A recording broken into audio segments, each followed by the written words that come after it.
I think it's safe to say that She-Hulk Attorney at Law is probably one of the worst comic book adaptations ever made. I'm going to put it up there with Eternals, Black Widow, Captain Marvel, New Mutants, X-Men, Apocalypse, Dark Phoenix. I mean, there's a lot of really bad comic book movies. But this is definitely going to pioneer the top awful comic book shows of all time. And the numbers don't lie. The show failed to make Nielsen's top 10. That's embarrassing. It's barely being watched by anyone. I think a lot of people tuned out on this show. You're not going to hear a lot about the numbers for this show, by the way, because Disney knows it was a failure. You don't even have to go far to look at what people have to say about it. 35% average audience score over on Rotten Tomatoes, and it's not doing very well over on IMDb. You can see everything is downward for this show. 5.1 out of 10 as well. Pretty bad. Nobody likes this show, except for critics who are just playing ball. 87%, what a joke. That would put it up there at some of the best television ever made. We know critics play ball with Marvel stuff. They will say, if the show is bad, they'll just say, well, it's different.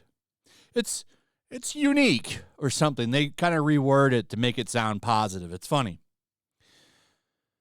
But what's really interesting about this is during a recent interview, you've got people involved in the show, and there's multiple people that are speaking out now. So is the main actress of the show.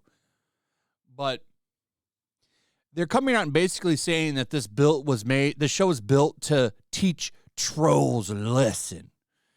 I just think it's funny how $1 million show, and this show did cost millions, I'm sure, is obsessed with what people say about it.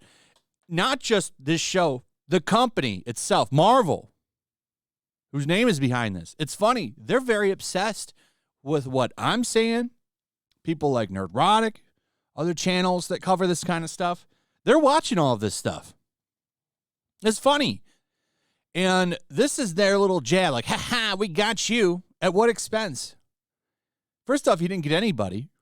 This constant streamline of bad content and stupid interviews like this fuel the ability to make content to even talk about it.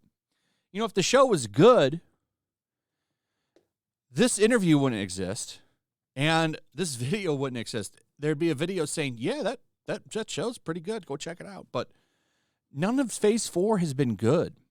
It's all been bad, in my opinion anyway, and I'm not the only one that has this opinion. All of it's been shit except for, in my opinion, Spider-Man No Way Home, which I thought was pretty good. But these people are so obsessed that they literally built this show around what people have been saying about a lot of Marvel content. And that's kind of pathetic. These are, and a lot of them are millionaires, like really very well-off people. And they're sitting there obsessing over what somebody is saying about the quality of their content. It's kind of pathetic. But you got the director here, Kat Corio, giving this interview saying that she taught online trolls a lesson, or at least that's what the headline is. But if you read through this, it very much is the director of the show talking about how they got one over on the trolls and they put them in the show and all of this stuff. It kind of just makes you look more pathetic. It's really sad that $1 million show got made because Marvel's upset about criticism. Like they run these same talking points over and over again. They point out here that the show leans into social media and toxic masculinity, to the obsession with women's bodies and existence that seem to relentlessly haunt men online. You know what's funny about this?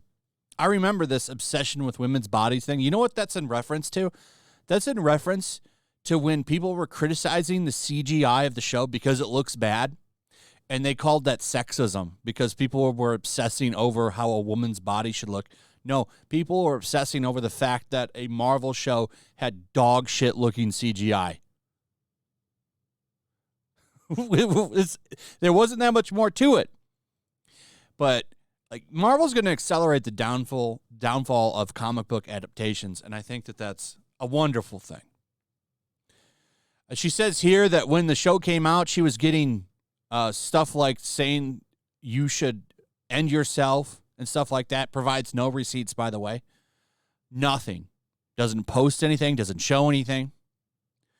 We always knew we were going to come under attack because that's what happens to women in this world. And this ethos, she added, so it's been fun to kind of go, yeah, we knew you were going to say mean things to us and we put you in the story. Like people care. You just made yourself look stupid.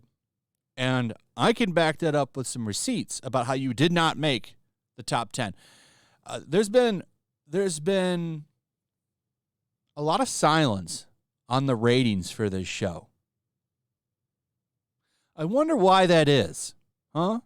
Maybe it's because you know this show has almost zero rating. The only people talking about this show are people that talk about it when it does something stupid, like that twerking scene or the director coming out here and talking about how she made the show to fight trolls. And you've got Kevin Feige